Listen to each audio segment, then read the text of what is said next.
이 시간에 함께 우리가 말씀을 나눠보도록 하겠습니다. 오늘 우리 주님께서 우리에게 주신 말씀은 야고보서 1장 15절 말씀입니다. 야고보서 1장 15절 말씀입니다. 오늘 이 말씀을 읽을 때 실제로 살아계시고 실제로 우리를 사랑하셔서 이 시간에 우리에게 역사하시는 그 주의 음성을 듣기를 간절히 원합니다. 함께 힘차게 읽어보도록 하겠습니다. 시작! 욕심이 잉태한즉 죄를 낳고 죄가 장성한즉 사망을 낳느니라. 아멘. 한 달 전부터 이 말씀을 가지고 계속해서 제가 말씀을 나누고 있는데 설교 방식이 설교라기보다는 약간 강해식으로 좀 진행을 하려고 합니다. 그래서 여러분들에게도 질문을 많이 던질 거예요. 제가 질문을 드리는 이유가 뭐냐면 1차적 목표가 뭐냐면 졸지 마시라고, 두 번째 그리고 고민하고 생각하시고 함께 하길 원합니다 라는 그런 마음으로 하는 거니까 많이들 제가 질문하면 답변을 잘 해주시기 바라겠습니다. 네, PPT.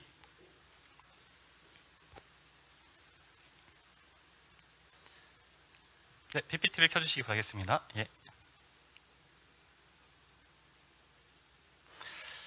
자, 지난 주일날, 지난 달에 우리가 이제 신앙의 기초에 대해서 함께 우리가 나눴습니다. 그래서 신은 무엇인가? 그렇죠? 그러니까 신앙이라는 것은 신을 앙망하는 거예요. 신을 앙망하는 거, 신을 섬기는 거. 그러면 신앙은 인간과 신의 관계성에서의 나타나는 것이 신앙입니다. 그럼 신앙을 잘하기 위해서는, 특히 하나님을 잘 믿기 위해서는 신을 알아야 되고, 그러니까 섬김의 대상인, 신앙의 대상인 신을 알아야 되는 것이 정말 중요하고 절대적 조건이죠. 그래서 우리가 한 달 전에 신은 무엇인가에 대해서 객관적으로 또한 이성적으로 우리가 함께 나눠봤습니다. 그러면 오늘은 그 두 번째 대상인 누구예요? 네, PPT. 자, PPT. 예. 인간은 무엇인가에 대해서 오늘 함께 나눠보도록 하겠습니다. 그리고 세 번째, 예. 그리고 인간에게 있어서 선은 무엇인가. 이거는 이제 다음에 제가 할 때 또 나눠보도록 하겠습니다. 예. 옮겨주시기 바라겠습니다. 그래서 제가 신의 속성에 대해서 이제 이렇게 말씀드렸죠. 자, 함께 한번 보도록 할게요. 살펴볼게요. 다시 한번. 그러니까 보편적인 신, 일반적인 신, 중요한 거는 이성적으로 신에 대해서 정리를 하게 되면, 신의 속성에 대해서 정리를 하게 되면은 이런 신이 이제 나오게 된다. 그러니까 전 세계 인류가 신 할 때, 신은 누구인가, 신에 대해서 정리를 할 때 가장 기본적이고 기초가 되는 신의 속성, 창세기에서는, 우리 기초 세미나에서 영의 속성이라고 이해하죠. 신의 속성은 바로 이 속성이라는 것이죠. 자, 첫 번째, 불사의 능력을 가지고 있는 존재가 바로 신이다. 그렇죠? 그렇죠? 그러니까 신이라는 것은 죽지 않는 능력을 가진 존재가 반드시 신이라는 것입니다. 그리고 그런 존재가 바로 영이라는 것이고, 그런 속성이 초월적 존재, 초월적 능력, 결국엔 시공을 초월하는 존재, 그리고 완전 자유자, 무의식, 무의지, 무감지. 수요일도 제가 말씀을 드렸는데, 무의지, 무의식, 무감지라는 것은 인간의 오감으로 영적 존재를 알 수 있다는 거예요? 모른다는 거예요? 모른다는 것이죠. 그렇죠? 그러면 이 말의 즉슨 인간은 뭐만 기준으로 한다? 오감이라는 것은 육만 기준으로 이게 진짜냐 가짜냐를 판단하는 것이죠. 인간이랑. 그러면 반대적으로 신의 입장에서는 뭐예요? 무의지, 무의식, 무감지 존재니까 무엇을 판단하고 무엇을 바라볼 때도 오감으로, 인간이나 똑같은 오감으로 무엇을 바라보는 게 아니라 그거와 반대되는 것, 그게 뭐죠? 영이죠. 그래서 신은 영으로 기준하고 영으로 판단하고 영만 본다는 것이 성립이 되는 것이죠. 그래서 사무엘상 16장 7절이 그 말씀, 사람은 외모를 보거니와 나 여호와는 중심을 보신다는 것이 이런 속성의 원리에서 나온 기록으로 우리가 볼 수 있다는 것입니다. 그러면 이제 마지막 창조. 그러니까 영적인 존재여야지 무에서 유로 창조를 할 수 있다는 것입니다. 물질이 있는 육적 존재는 유에서 유밖에 안 돼요. 그렇죠? 생각을 해보시면은 창조라는 것은 무에서 유잖아요. 근데 인간은 이미 유잖아요. 유, 그렇죠? 그러니까 물질, 그러니까 물질에서 물질을 창조한다는 것은 말이 안 되죠. 물질에서 물질을 만든다라는 것은 되고, 그렇죠? 그래서 저게 바로, 그러니까 이 속성이 바로 가장 일반적인 그리고 객관적인 신의 속성이라고 이제 볼 수 있습니다. 근데 중요한 것이 뭐냐면,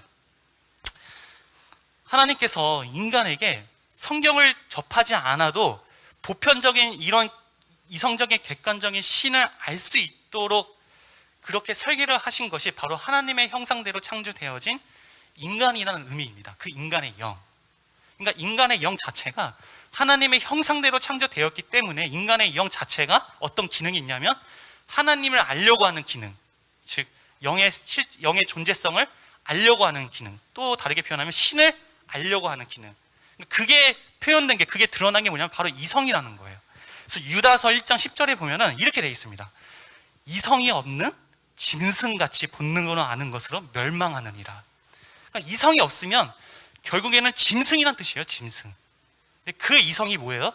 결국에는 하나님의 형상대로 창조되어진 영으로 알아는. 그러니까 성경을 우리가 볼 때 이성적으로 본다는 뜻이 뭐냐면 있는 그대로 본다라는 말이에요.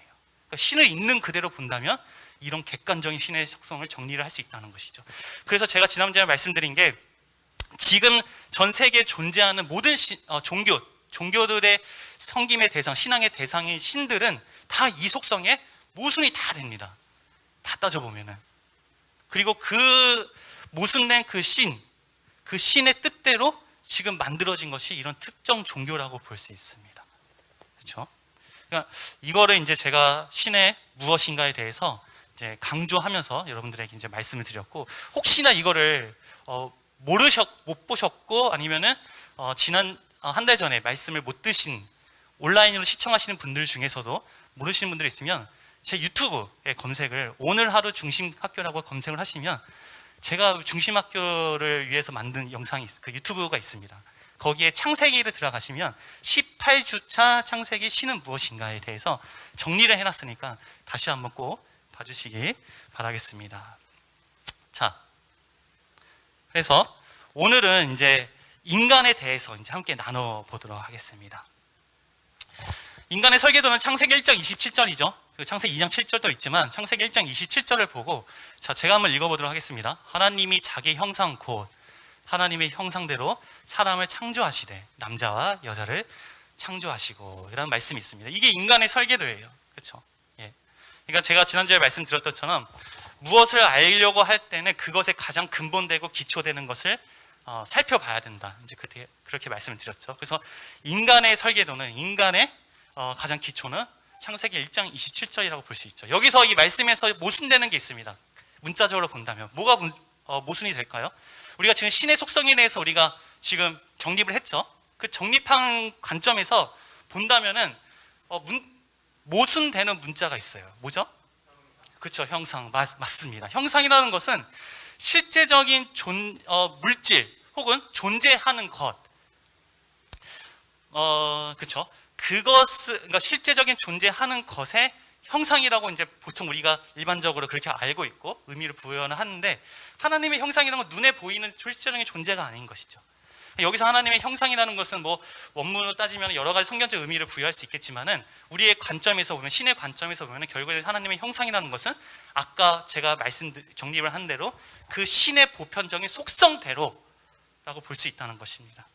그래서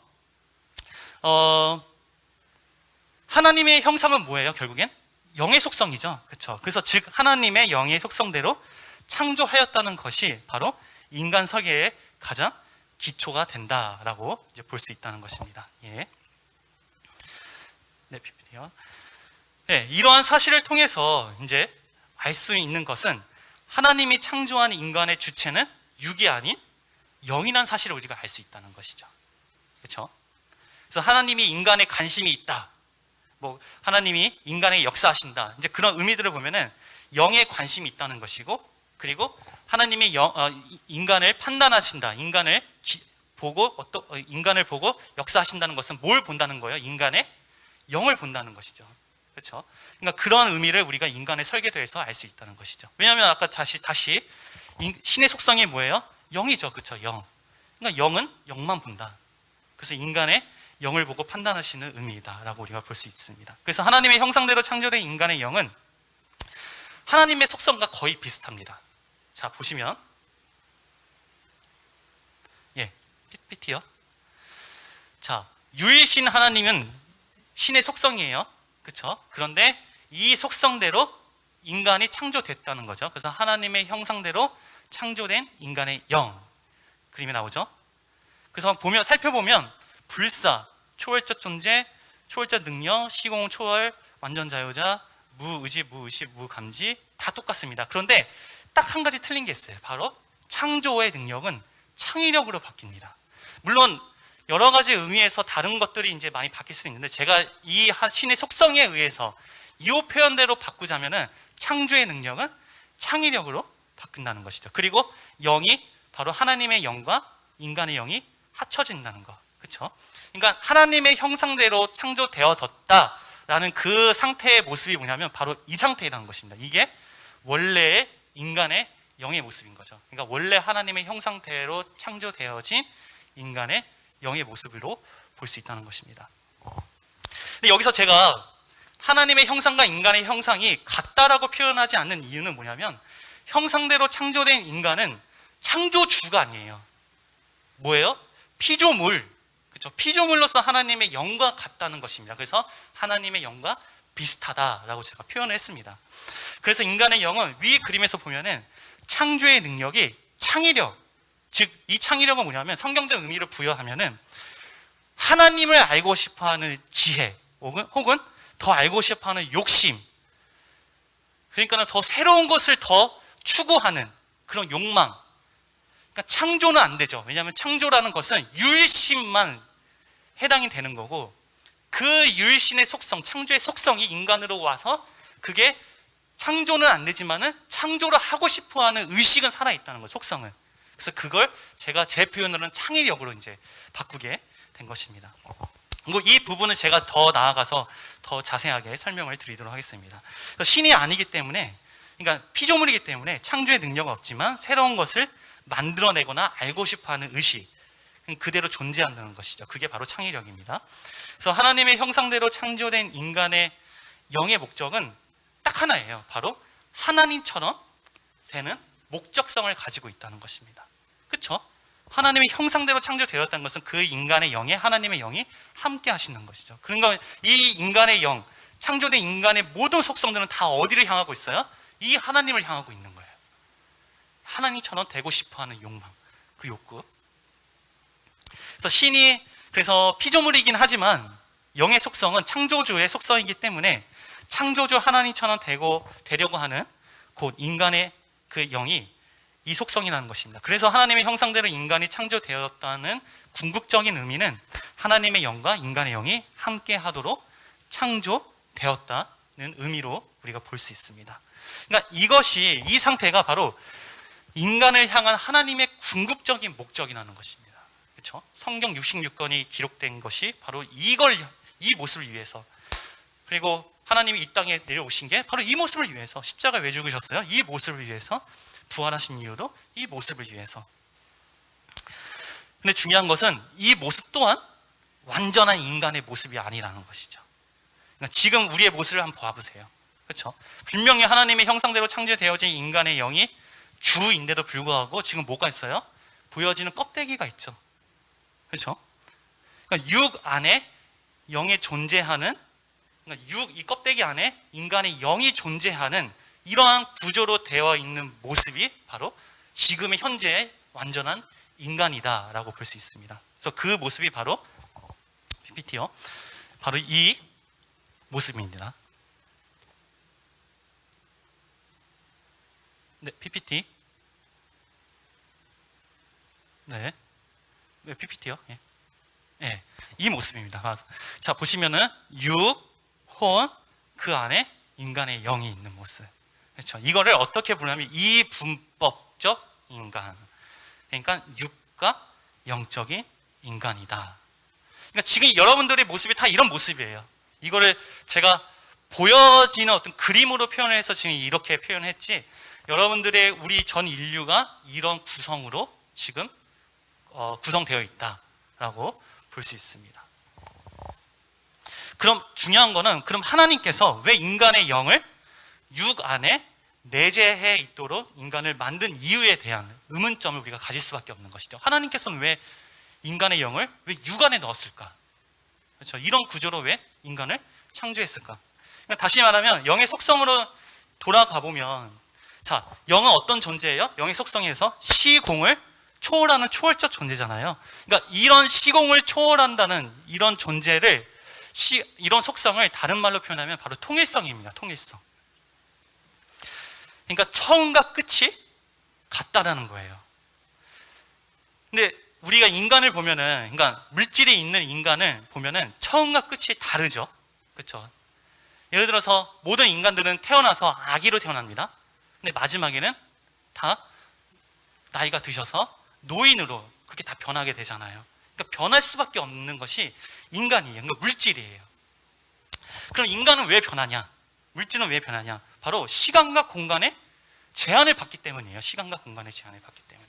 그래서 이 세상 모든 물질들은 시간과 공간의 제한을 받기 때문에 다 어떻게 돼요? 결국엔 다 쇠퇴화가 되고 다 사라지게 되는 거죠. 즉 변함이 생기는 것이죠. 근데 영적 존재는 시간과 공간의 제한을 받지 않기 때문에, 즉 초월적 존재이기 때문에 변함이 없다는 것이죠. 변함이 성립이 안 되는 것이죠. 그래서 처음과 끝이 같다.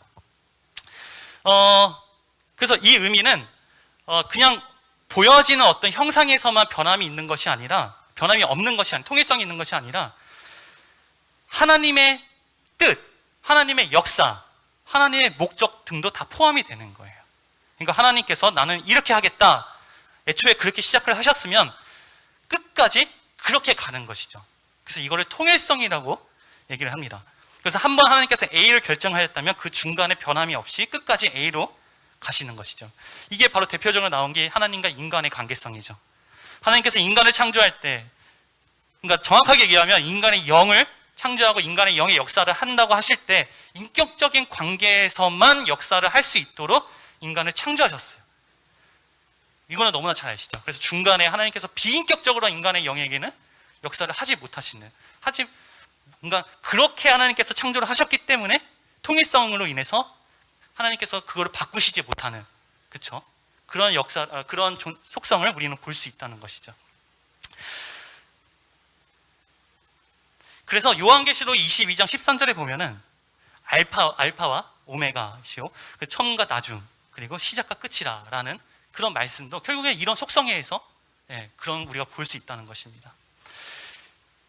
그래서 영으로만 되어 있는 인간이 그러니까 영으로만 만약에 인간이 되어 있다면, 만약 하나님을 떠났다면은 두 번 다시 그거는 기회가 없게 되는 것이죠. 그러니까 하나님은 그걸 너무나 잘 아시는 거예요. 영의 속성에 대해서 너무나 잘 아시기 때문에 다시 돌이킬 수 없는 기회를 상실하게 되는 것을 하나님께서 아시기 때문에 하나님이 이 인간의 영, 즉 초월적 존재인 통일성이 있는 인간의 영을 시간과 공간의 제한에 받는 이 육 안에 하나님께서 넣으셔서 인간을 창조하신 것이죠. 그러니까 영적 존재로 창조돼서 한번 결정이 일어나가지고 하나님을 떠나버린 존재가 바로 사탄이고 마귀잖아요. 그렇죠? 그거는 우리가 이제 영적 속성으로 충분히 볼 수 있는 그런 존재입니다. 그래서 지금의 이런 모습이 바로 창세기 2장 7절에서 얘기하는 땅의 흙으로 지은 사람에게 생기를 불어넣으시니 생명이 된지라, 그 바로 생명의 모습인 거죠. 지금 이 상태가. 그리고 데살로니가 전서 5장 23절에 따르면, 제가 육과 영으로 안 하고 육혼 영으로, 그러니까 세 개로, 그러니까 정확하게 얘기하면 3분법적이죠. 육혼 영으로 이렇게 설계도를 그렸습니다. 그건 데살로니가 전서에서 영과 혼과 몸이라는 이 기록에 의해서 제가 이렇게 만들었습니다. 그러면 육과 혼은 결국에는 뭐예요? 육이에요, 육. 결국은 육입니다. 그래서 육과 영적으로 되어 있는 이분법적 인간이 바로 하나님께서 창조한 인간의 모습이다. 그게 바로 우리의 모습이다라고 볼 수 있습니다. 그래서 이 설계도를 보면은 초월적 존재였던 인간의 영을 육에 가두기 위해서는 어떻게 하고 있어야 돼요? 육이 그 영을 붙잡고 있어야 되죠. 그렇죠? 초월적 존재이기 때문에 계속 나가려고 해요. 영은 계속 드러내려고 합니다. 그래서 그거를 붙잡을 수 있게 육 안에 영을 넣었다는 것은 육이 영을 붙잡고 있었다는 것이죠. 그래서 육의 힘이 영의 힘보다, 물론 힘이라고 표현하기에는 좀 모순이 될 수 있지만 적당한 표현 단어가 기억이 안 나서 제가 힘으로 제가 말씀을 드리는데, 육의 힘이 영의 힘보다 강하다는 의미이죠. 근데 영이 육에 잡혀 있다고 해서 영의 속성이 죽어버리는 건 아닙니다. 그러니까 영은 영의 속성대로 나가려고 하고 육은 육의 속성대로 영을 잡고 있어야 하는 것이 바로 지금의 모습인 거죠. 그래서 이러한 두 속성 간의 갈등을 흔히 우리가 얘기하는 이제 초점 싸움 혹은 영적 갈등, 자기 부인의 싸움으로 표현을 할 수 있습니다. 그러니까 내 영은 원래 하나님의 창조한 영의 형상대로 본능대로 자꾸 나가려고 하고, 내 육은 또 이 영을 계속 붙잡아 두려고 하고. 그러니까 지금 여러분들이 영적 갈등하고 신앙의 갈등을 한다는 그것은 바로 이러한 원리에서 지금 드러나는 것이에요. 그래서 이러한 두 속성 간의 갈등의 모습을 우리가 우리가 표현하는 게 바로 육 우선된 인간의 모습이다라고 제가 이제 표현할 수 있습니다. 제가 다시 한번 말씀드리지만, 왜 이렇게 그림을 표현해서 자세하게 명확하게 자꾸 정립을 하려고 하는 이유가 뭐냐면, 일단 제 자신에게 제가 고백을 했던 대로, 지난달에 고백을 했던 대로 신앙적인 단어는 굉장히 많이 사용을 합니다. 하나님이 나의 주인이십니다. 하나님이 나에게 역사하십니다. 하나님이 은혜로 살아갑니다. 그런데 이게 굉장히 그냥 고백으로 말로 표현하게 되면은 이게 정확하게 내 속에서, 하나님의 영적 세계에서 어떻게 역사가 되어서 이게 이루어지는지를 명확하게 모를 때가 있는 경우가 많이 있더라고요. 제 모습을 봤을 때는. 그러니까 추상적이고 관념적인 신앙이 되는 경우가 많이 있었습니다. 그래서 정확하게 이게 영적 세계에서 어떻게 이루어지는지, 그래서 이러한 속성대로 이루어져서 이거를 우리는 은혜라고 얘기하고, 이거는 하나님이 나의 주인입니다 라고 표현을 하고, 그런 것들을 정확하게 우리가 정립을 하고 지식으로 알고 있어야지 나중에 방향성에 대해서 절대 벗어나지 않을 수 있다는 것입니다. 그래서 이렇게 이러한 것들을 좀 명확하게 자세하게 제가 설명을 드리고 있는 것입니다. 자, 다음 PPT요. 그러면 이러한 육의 속성을, 우선된 인간의 속성을 하나님만큼 잘 아는 존재가 누구냐면 바로 사탄이에요. 사탄.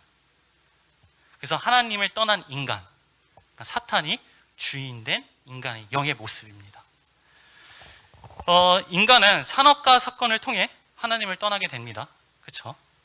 그래서 하나님을 떠난 인간은 인간의 영과 하나님의 영이 분리되고, 하나님의 영이 있었던 자리에 누가 있어요? 이제 사탄이 자리를 차지하게 됩니다. 자, 잘 들어주셔야 돼요. 이제 사탄이 어떻게 인간에게 어떻게 역사하고 어떤 전략으로 인간의, 그러니까 지금 이분법적으로 되어 있는 이 인간을, 그러니까 유우선적으로 되어 있는 인간을 어떻게 지금 사탄이 우리를 유혹하는지, 우리에게 역사하는지, 그거에 대해서 이제 설명을 드릴 거예요.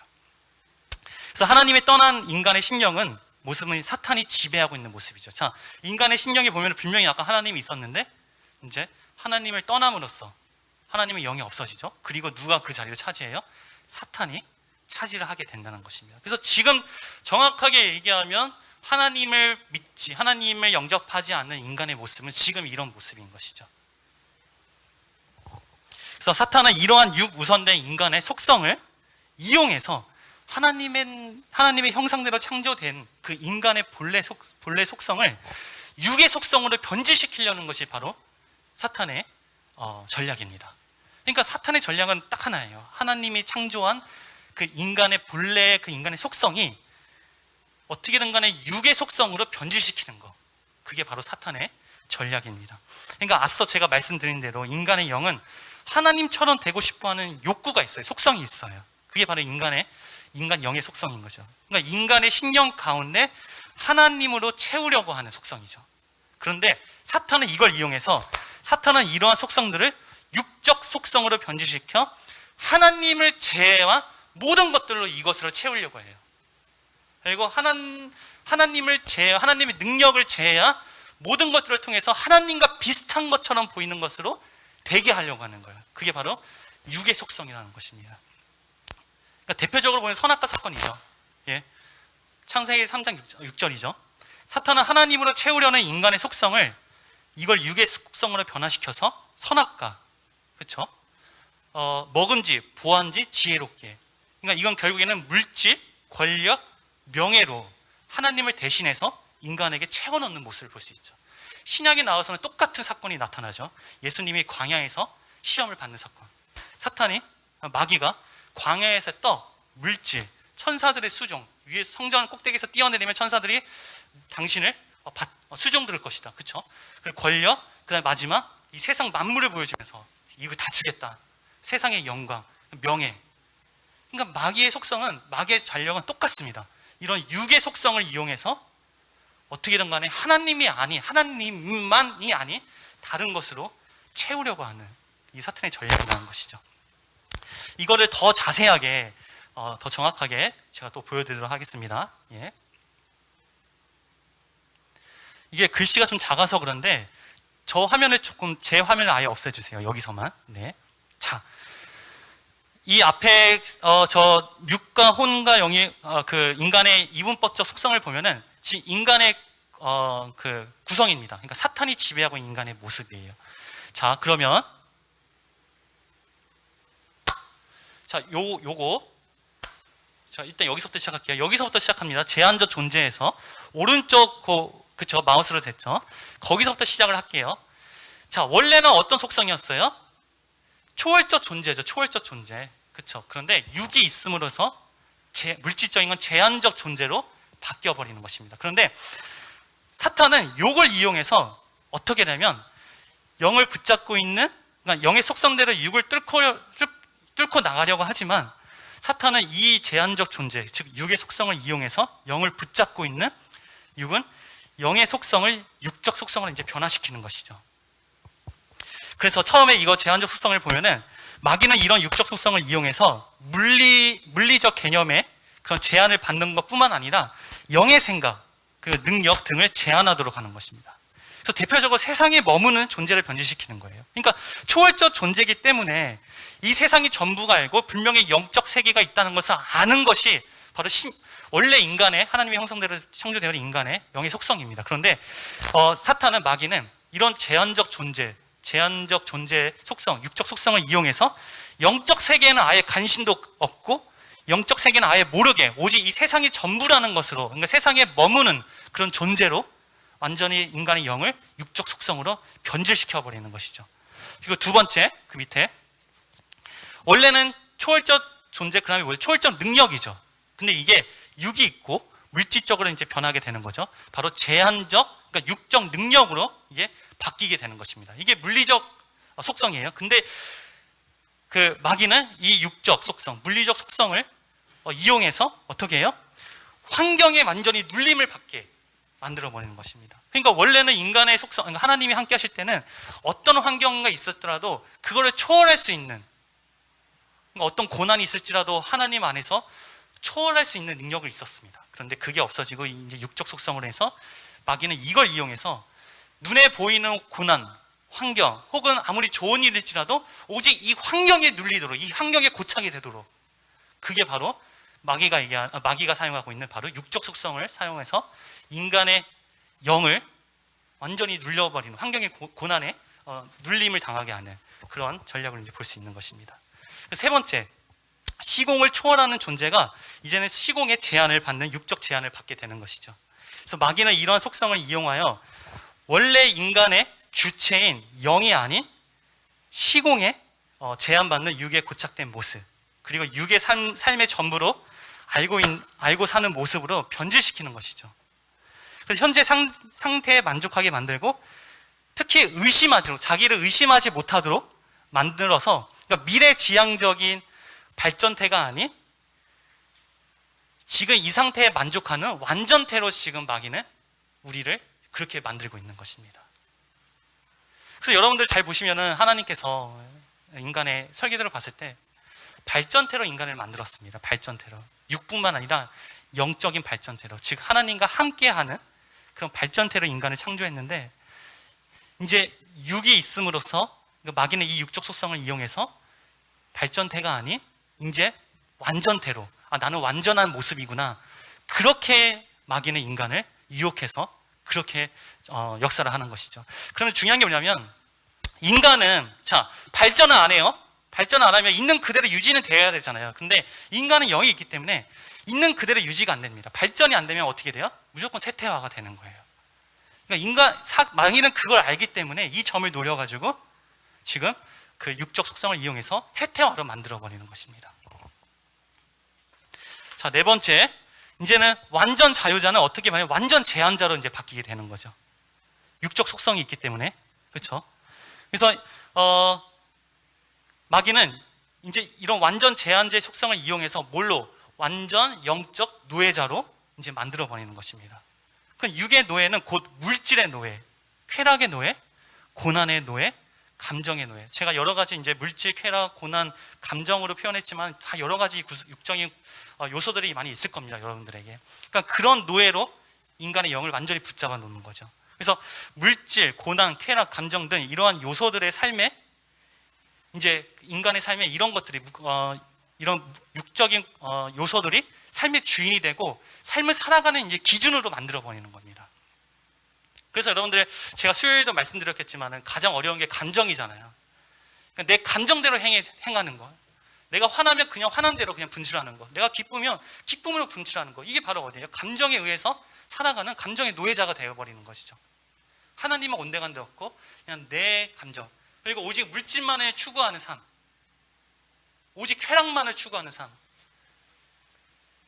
고난이 있을 때마다 그냥 막 절망하고 고난에 끌려다니는 삶. 결국엔 이게 바로 사탄이 이런 육적 완전 제한자, 완전 노예자로, 영적 노예자로 만들어버리는 것입니다. 자, 다섯 번째, 이게 가장 중요합니다. 이 부분. 자 다시 한번 조금 해주시겠어요? 예? 조금 조시는 분들이 있는데, 예, 목을 조금 풀어주시고, 예, 집중을 잘 해주시기 바라겠습니다. 여러분들 이거 잘 아셔야지. 이걸 지금 관심이 없고 믿어지지 않더라도 지식으로만 알고 계셔야 됩니다. 그래야지 나중에 더 이제 하나님을 알아갈 때 방향성에서는 틀리지 않을 수 있습니다. 자, 이 부분이 가장 중요해요, 여러분들. 마태복음 6장 22절에 보면은 눈은 몸의 등불이니 눈이 성하며 온몸이 밝을 것이라고 되어 있어요. 그러니까 어떻게 보면 육의 모든 요소들을 표현한 게 바로 눈으로 하나님께서 기록을 하신 거죠. 그러니까 내 마음이 관심이 있는 것이 드러나는 것이 바로 눈이다. 그렇죠? 그러니까 내 마음이 저기 있으면 내 눈은 요걸 바라보게 되고 내 마음이 다른 것에 있으면 눈은 그것을 바라보게 되는 것이죠. 그래서 인간에게 있어서 시각이 굉장히 중요합니다. 그래서 이 시각 정리를 할 때 잘 집중해서 들어주시기 바라겠습니다. 제가 지난 말씀드렸다시피 이제 인간은 그렇죠? 유의식, 의지, 감지인 거죠. 왜냐하면 영적 존재는 뭐라고 했어요? 무의식, 무감지, 무의지. 그러니까 오감으로 알 수 없는 존재. 그런데 인간이란 것은 오감으로 알 수 있는 존재가 돼버리는 것이죠. 이제 이게 뭐냐면 결국에 시각의 문제예요. 자, 사무엘상 16장 7절에서 제가 말씀드린 것처럼 원래는 하나님의 형상대로 창조되어 된 인간의 영은 중심 시각입니다. 중심 시각의 관점에서 볼 수 있는 능력을 이제는 상실하게 되고 이제는 오직 육적 시각, 그러니까 결과만 바라보고 판단하고 결과만 바라보고 실제로 여기는 그런 외모 시각으로 변질되게 되는 것이죠. 그러니까 다시 말해서 중심을 보고 판단하는 이런 원인론적 시각에서 결과만을 바라보고 판단하는 결과론적 시각으로 바뀌게 되는 것입니다. 그래서 너무나 잘 알다시피 우리가 창세기 2장 25절에서 선악과를 따먹기 전에 아담과 하와는 외모를 보지 못하는 중심 시각이었죠. 근데 창세기 3장 7절에 선악과를 따먹고 나서 하나님을 떠난 이후로 이제 그 시각이 외모가 보이는 시각으로 이제 바뀌어지게 되는 것이죠. 바로 이 원리에서, 이 속성의 원리에서 그렇게 나타나는 것입니다. 자, PPT요. 자, 이제 보면은 대표적으로 이제 제가 두 가지를 보여드리겠습니다. 두 가지. 그러니까 지금 현재 세상에서 아직도 이 외모 시각, 그러니까 이러한 원리에서 외모 시각으로 인해서 나타난 결과물, 산물, 그거를 대표적으로 뭐냐면 창조론과 진화론, 그러니까 진화론적 시각, 또 하나는 뉴턴의 시각입니다. 자, PPT요. 잘 보시기 바라겠습니다. 자, 결과론적 시각, 그러니까 유감질, 유의지, 유무식의 시각인 거죠. 자, 사과나무가 있습니다. 사과나무. 그 다음 사과가 떨어졌어요. 자, 여러분, 사과가 떨어졌으면 여러분들은 어떻게 할 거예요? 이 떨어진 사과를 보면은 어떻게 할 것입니까? 어떻게 할 거세요? 질문을 던져보겠습니다. 어떻게 할 거죠? 사과 떨어진 거 보고 사과를 주스러 가야죠. 그렇죠? 사과 드셔야 될 거 아니에요. 그렇죠? 사과를 드시러 가시죠. 그렇죠? 자, 보겠습니다. 그다음, 그렇죠? 많은 사람들이 사과를 주스러 갔습니다. 이때. 그런데 오직 딱 한 사람만 사과를 물론 주웠는지 안 주웠는지 모르겠지만, 그러니까 이 사람, 사과를 주스러 간 사람은 뭘 본 사람이에요? 떨어진 그 사과 자체를 본 사람이죠. 사과 자체. 그런데 이 사과 자체를 통해서 보이지 않는 것에 관심이 있던 사람 딱 한 명 있었습니다. 자, 그 다음 바로 뉴턴이에요. 뉴턴. 그래서 떨어진 사과를, 즉 결과론적, 즉 외모를 본 그 사람들은 무엇을 얻을 수 있어요? 사과를 얻을 수 있었죠. 그런데 뉴턴은 이 떨어진 사과, 그러니까 외모의 결과를 보고 보이지 않는 것에 관심이 있던 이 뉴턴은 무엇을 얻었어요? 중력을 얻었어요. 중력. 뉴턴이라는 사람은 중력을 발견한 사람입니다. 아이작 뉴턴. 중력을 얻었습니다. 그래서 지금까지 최고의 과학자로 우리가 불리고 있죠. 그런데 중요한 게 뭐냐면 이 뉴턴조차도 진정한 과학자가 아니라는 거예요. 왜요? 떨어진 사과의 원인은 밝혀냈어요. 이게 중력에 의해서 떨어졌구나, 사과가 지금. 그러니까 뉴턴이 그때 분명히 저 위에 있는 달은 안 떨어지는데 사과는 떨어지는 거야. 그게 이상한 거예요, 뉴턴은. 왜 떨어지지? 결국에는 지구의 중력을 발견했습니다. 만류인력. 그런데 뉴턴은 무엇을 못 발견했습니까? 이 중력의 원인을 못 발견한 거죠. 그래서 성경적으로 보면 진정한 과학자는 아니죠. 세상적으로 보면 진짜 최고의 과학자지만 결과론적으로 뉴턴은 진짜 원인론적 시각은 갖지는 못하는 것이죠. 이것조차도 아직 결과론적, 즉 오감에 의해서 보여지는 외모 시각을 가지고 있는 그 사람이 바로 뉴턴입니다. 자, 그 다음요. 그 다음에 진화론과 창조론이에요, 여러분들. 진화론과 창조론은 1800년도부터 지금까지 엄청난 논쟁이 계속해서 되고 있습니다. 자, 진화론, 그 위에 보면 찰스 다윈이죠. 찰스 다윈이 1859년에 종의 기원이라는 책을 내요, 책. 근데 그 책이 굉장히 이 세상의 모든 학문들, 어디 정치 분야, 어떤 분야든 간에 센세이션을 일으킵니다. 와, 이게 과학이구나. 근데 그때 당시에 이제 하나님을 믿고 있는 창조론자, 신학자들, 하나님을 믿는 사람들이 아니다, 진화론이 아니다, 하나님께서 창조하신 것이다. 그래서 논쟁이 막 일어납니다. 그런데 이들의 논쟁의 출발이 어딜까요? 가장 처음이겠죠. 처음 부분에서 논쟁을 하겠죠. 자, 그 다음. 자, 그럼 여러분께 질문 한번 던져볼게요. 진화론과 창조론의 근본적인 논쟁, 그러니까 근본적인 처음 시작이 어디일까요? 지구의 기원. 맞나요? 맞아요? 자, 대답을 해주시죠. 맞나요? 예. 주무시지 않는다는 것을 저에게 알려주시기 바라겠습니다. 지금 눈들이 다 어려우신데. 자, 지구의 기원이에요, 기원. 그쵸? 지구의 기원을 가지고 지금까지 1800년부터 지금까지 지구는 빅뱅이다, 아니면 창조론자는 하나님이 창조하셨다, 진화론자는 빅뱅이다. 그래서 계속 이것으로 인해서 논쟁을 하고 왔습니다. 그런데 이게 처음이 아니는 거예요. 이게 근본이 아니에요. 이건 결과론적 시각에 의해서 지금 일어난 논쟁입니다. 자, 찰스 다윈이 진화론을 주장을 할 때, 종의 기원의 책을 쓸 때 찰스 다윈이 지구의 기원에 대해서, 빅뱅에 대해서 알고 먼저 그 지구의 기원에서 시작을 해서 인간은 진화론적 인간이다라고 주장을 했을까요? 그게 아니라는 거죠. 찰스 다윈은 빅뱅, 지구의 기원, 세포설, 여러 가지 먼지설, 그쵸? 그런 것들을 주장하는 이유가 뭐냐면, 무엇에서 시작한 거냐면 인간에서 시작된 거예요.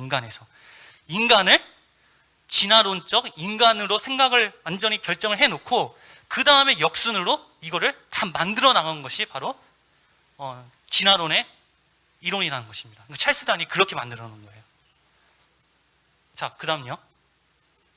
그러니까 근본적인 논쟁이 뭐냐면 인간이 육적 인간이냐 아니면 영적 인간이냐, 여기서부터 시작이 되는 것입니다. 그래서 논쟁은 사실 그 지구의 기원에서 논쟁을 시작하게 되면은, 저도 이런 논쟁에 대해서 뭐 다른 사람들하고 많이 얘기를 해봤지만은 결국에는 진흙탕 싸움이에요. 진흙탕 싸움. 고차원적인 지식과 단어를 아는 사람이 이기더라고요.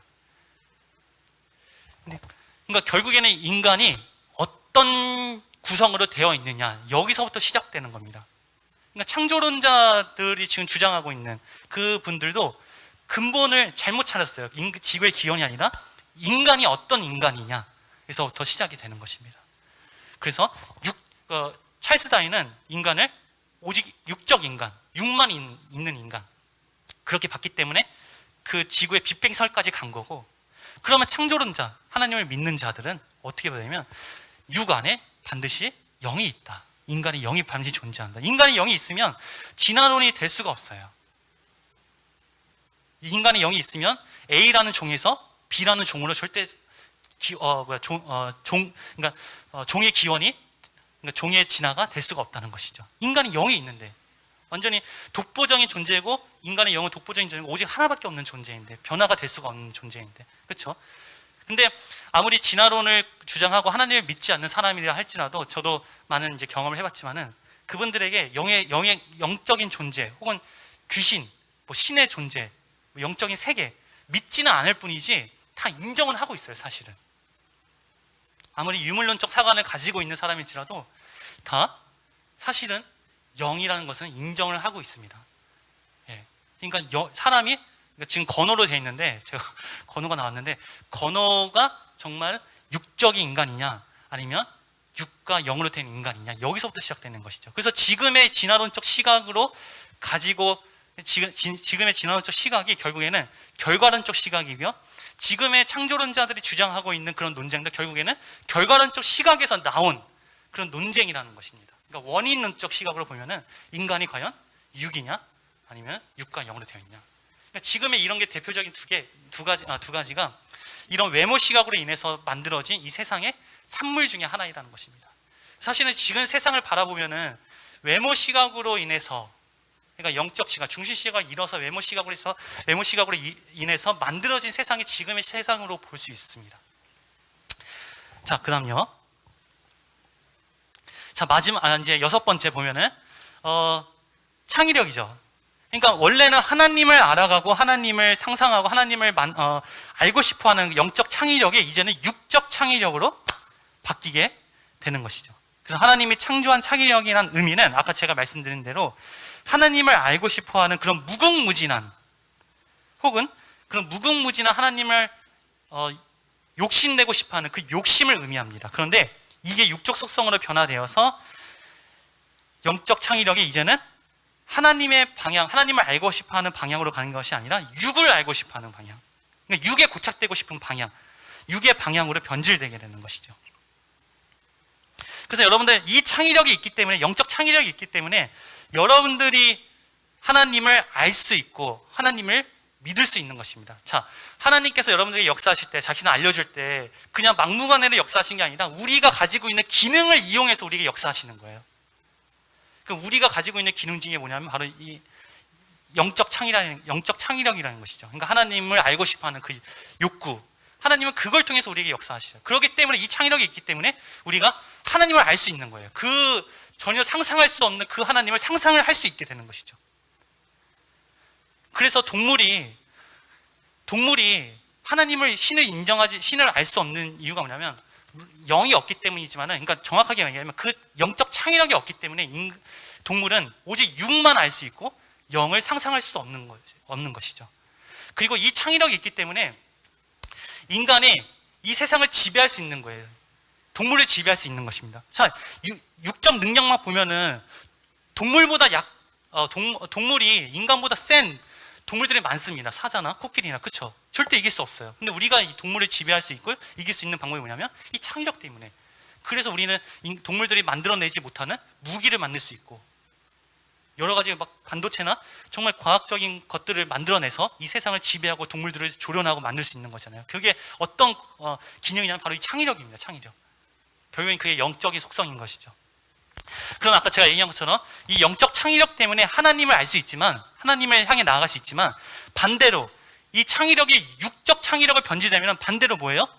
상상할 수도 없는 죄를 짓게 되는 것입니다. 그러니까 상상할 수도 없는 선, 그게 뭐예요? 하나님이잖아요. 하나님을 알 수 있듯이 이게 바로 방향이 바뀌게 되면은 상상할 수도 없는 죄를 저지르게 되는 것이죠. 상상할 수 없는 죄의 극치가 뭡니까? 하나님을 떠나는 죄예요. 그게 바로. 그래서 그런 것들이 표현되는 게 지금 세상에서 일어나는 정말 말도 안 되는 상상, 막 부모가 아이를 죽이고 아이가 부모를 죽이고 이런 세상 죄들이 정말 많은 상상할 수 없는 죄들이 일어나잖아요. 이게 바로 인간만 저지를 수 있는 죄예요. 바로 이 창의력이라는 것 때문에, 육적 창의력이 있기 때문에. 그래서 사탄은 이걸 이용해서 하나님을 이제 알지 못하고 하나님을 떠나게 하는 그런 죄를 저지르게 만드는 것입니다.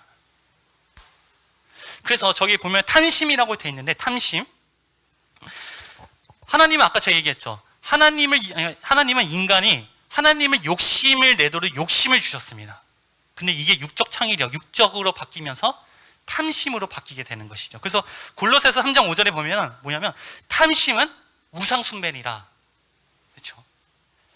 결국에는 인간이 욕심을 육적 창의력으로 바뀌게 되면 어떤 현상이 일어나면 보이는 신으로 다 만들어 버리는 것입니다. 그래서 사람들이 우상을 섬기는 속성은, 이런 원리가 이런 속성에서 드러나게 되는 것이죠. 자, 그래서 마지막입니다. 이제 마지막으로 보면은 결국에는 불사의 영생의 능력이 뭘로 바뀝니까? 죽음의 능력으로 바뀌게 되는 것이죠. 자, 육으로 된 인간은 시간이 지나면서 물리적 죽음을 맞이하게 됩니다. 근데 중요한 것은 마귀는 이런 물리적 죽음에서 오는 그 두려움을 이용해서 영적 죽음으로 변질시켜 버린다는 것이에요.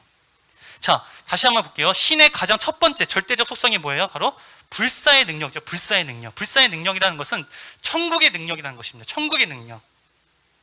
그러니까 신이 불사의 능력을 가진 존재가 신이에요. 그러니까 신 자체가 불사의 능력이죠. 영생의 능력이라는 뜻이죠. 그렇죠? 그러니까 그 능력을 가지고, 그 신을 가지고 있어야지 인간의 영 또한 불사의 능력을 가지게 된다는 것이죠. 그러면 잘 보세요. 불사의 능력이 없는 천사, 영적인 존재, 천사 혹은 마귀 혹은 인간의 영은 존재성만 보면 영원히 살고 있습니다. 그러니까 죽지 않아요. 영원히 살고 있어요. 그런데 천국의 능력, 그러니까 불사의 능력, 아까 천국의 능력이라고 했잖아요. 그러니까 물리적 이게 존재성이 없어지는 그게 죽음이 아니라 지옥과 천국, 즉 천국을 소유한 하나님의 능력이 인간의 영, 즉 천사와 함께 있지 않으면은 결국에는 다 어떻게 된다? 영적 죽음, 그러니까 지옥의 죽음을 맞이하게 된다는 것이죠. 이런 원리로서. 그래서 여러분들 요한계시록 20장 14절에 보면은 죽은 자들이 자기의 행위대로 심판을 받아 사망과 음부도 불못에 던져지고, 즉 지옥에 던져지고, 이것이 곧 두 번째 죽음이라고 했어요. 두 번째 죽음. 첫 번째 죽음은 육적 죽음, 두 번째 죽음은 이 영이 이제는 그냥 존재성의 죽음이 아니라 이제는 지옥으로 가게 되는 죽음. 그러니까 그 지옥으로 가게 되는 죽음을 이기는 능력이 바로 천국의 능력이고, 그 천국의 능력을 소유한 자가 불사의 능력이고, 불사의 능력을 소유한 자가 신이고, 그러니까 신 자체가 천국의 능력이라는 것이죠. 그거를 바로 부활하신 예수 그리스도라고 표현을 하는 것입니다. 자, 그 다음 이제 마지막입니다. 그래서 이러한 여러 가지 육적 속성들이 있잖아요. 결국엔 하나로 얘기하면 고착이에요. 고착. 육적 고착. 그러니까 사탄의 전략은 딱 하나입니다. 영의 속성을 육의 속성으로 변질시키는 거, 그러니까 영의 속성을 오직 육의 속성으로 고착시키는 거. 이게 바로 사탄의 전략입니다. 그래서 영이 주체이지만 육신이 우선된 인간은 예외 없이 육으로 변질한 영의 속성이 드러나는 인간의 삶을 살게 되는 것이죠. 그러니까 육적 고착된 삶을 살 수밖에 없는 것이죠. 그래서 지금까지 인간에 대해서 우리가 이제 살펴봤잖아요. 그러면 우리 인간은 마귀를 이길 수 있다, 없다? 없다. 절대 없다. 마귀를 이길 수 없다는 것은 뭐예요? 마귀를 이길 수 있는 능력이 없다는 것이죠. 그 능력이 뭐예요? 아까 불사, 하나님을 떠났기 때문에. 그래서 마귀의 능력을 이기려면 마귀의 능력보다 더 큰 능력을 우리가 소유해야 한다는 것입니다. 그 모습이 바로, 자, 다음이요.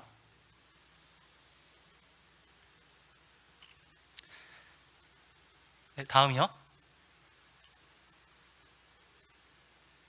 바로 본래의 하나님의 형상대로 회복하시는 거예요. 그 능력이 바로 하나님의 능력이자 하나님 자체라는 것입니다.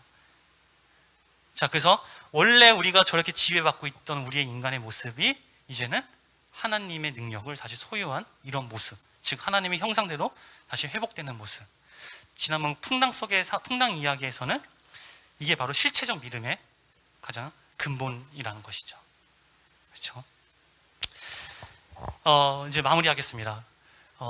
정말 오늘 제가 인간에 대해서 이제 이렇게 구체적으로 말씀을 드린 이유가 뭐냐면, 지난번에 신에 대해서도 제가 말씀드린 이유가, 그렇게 구체적으로 말씀드린 이유가 뭐냐면 실체여야 된다는 것을 강조하고 싶기 때문입니다.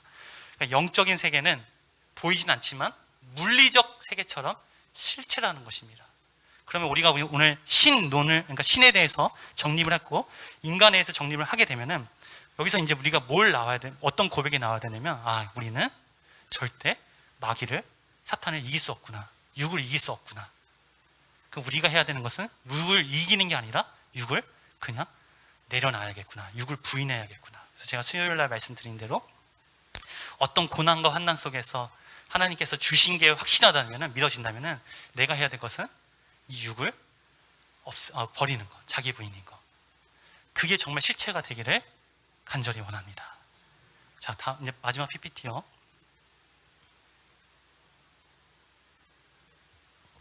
자, 그 다음 쭉쭉 해주세요. 예. 자, 우리가 신은 무엇인가, 인간은 무엇인가, 그 다음에 있어서는 이제 인간에게 있어서 선은 무엇인가. 그러니까 신 정립을 했고 인간을 정립했습니다. 그러니까 인간이 마귀를 이길 수가 없어요. 그러면 이런 인간이 이제는 어떻게 해야 되는가? 그러니까 욕심에, 탐심에 사로잡힌 인간이 이제는 어떻게 해야 되는가에 대해서 이제 함께 나누도록 하겠습니다. 예, 이것으로 마치도록 하겠습니다.